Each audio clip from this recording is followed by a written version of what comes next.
Is there any need to straighten yourself up for that half second to the next turn? No, Greg, no there's not. Really? Thanks. There's tons of time. There's tons of time wasted. You're just spending energy disrupting the bike. So if you have a left-hand turn, then you got a little bit of a straightaway, just square your shoulders up with the bike. That's all you need to do. Same thing, Thunder Hill. 6, 7, 8, 9, 10. They're all left-hand turns at the track. Why disrupt the chassis? Why waste your energy? Just shift the butt off to the side, do your turn in, you can square your shoulders up, just keep your butt off the seat, and again, just dip your shoulders squared in the turn.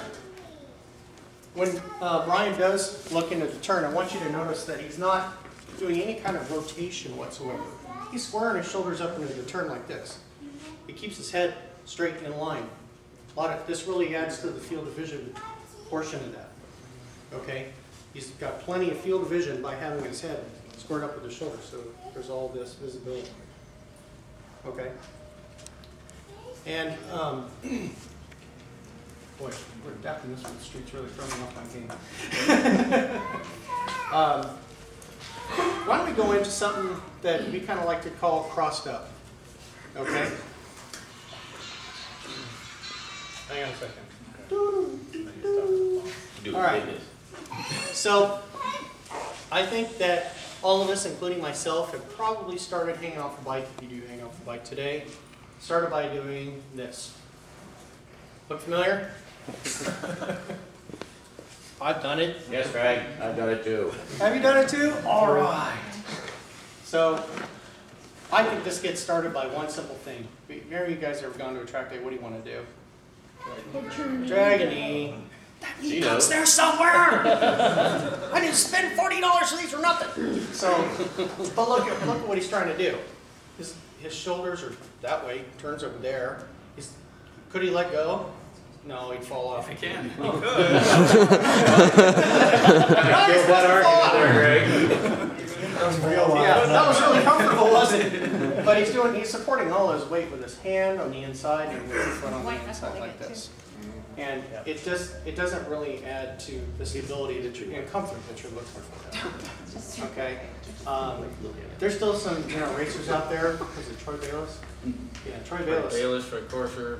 I think Well, if you actually, I started watching Troy Bayliss and Troy Corser and watching some of their styles. The fast long sweepers, like turn 2 out of Thunder Hill, they do actually do the head down and in. But when they get to the really, really tight turns, some of the corners like Honda Corner at Phillip Island, I don't know if you saw this weekend, what they're doing is they're trying to get maximum lean angle out of the bike. And they'll actually do a little bit of rollover just to get that little half a degree of lean angle. So I think what they do is, Mick Doohan was classic for just keeping that thing all the way on the side of the tire, and he rode it kind of dirt bike style. But I think that was just more to get more lean angle out of it than others. So if you had a normal standard sweeping turn, they're going to run it the same way, get the head up and over, try to get the bike more upright. But when you got to the really slow ones, and if you watch it, Infineon, for especially the AMA Nationals, turn 11 is super, super tight. To get that little extra, they're actually dipping the bike down a little bit more because it's very slow, then driving up and off it. And they also have traction control, which we do not. This is all we have, as opposed to what Ladin says he never had. Right? Yeah, famous. So, again, we want to try and teach you guys, don't develop this habit, especially if you come to a track day with us. It really is going to be very uncomfortable for you, and you're going to find out how much weight you're really pushing on the inside peg and the inside arm.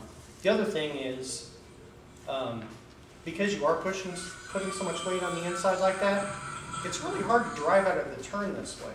And what I mean by that is, can you go ahead and straighten back to the other way? If he's in a turn like this, as he's exiting the turn, if you have a lot of weight on the inside, what are you trying to do? You're trying to stand the bike up. Well, having a lot of weight on the inside isn't allowing it to stand up very quickly.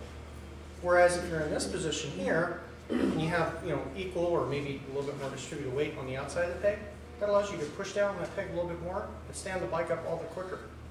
You can even, in this case, if you saw that the edge of the track was coming up a little bit more quickly, he can not just push down on the foot peg, but he can also push away a little bit more to straighten it up quickly. I can't tell you how many times I've had to do that at the track where I'm like, here comes the track, come on, stand up, and you're right there on the paint line. Whereas if you have all that weight on the inside, you're not going to be able to do that very quickly. It'll be a lot harder for you. Okay? That make sense? Plus, if you want to drag me, it's not going to be possible the way he was a second ago. Well, yeah, I don't know. How'd you drag Well, it? you can. Your knee puck would be on the side of your thigh. I looked at my first pictures. If it physically can be done, someone can try it. You're probably very correct in that statement. That is the most common thing I see, is that everyone tries to keep their head behind the windscreen and then get their knee down. And so their butt transfers over, but their head stays stationary. You should have your head and your butt transfer over as one unit and turn your outside shoulder into the corner. You guys have any questions? None. That's it? It's bad Joe's not here, he can teach us how to drag elbow. Yeah. It's awesome. All right. Well, what? Yeah.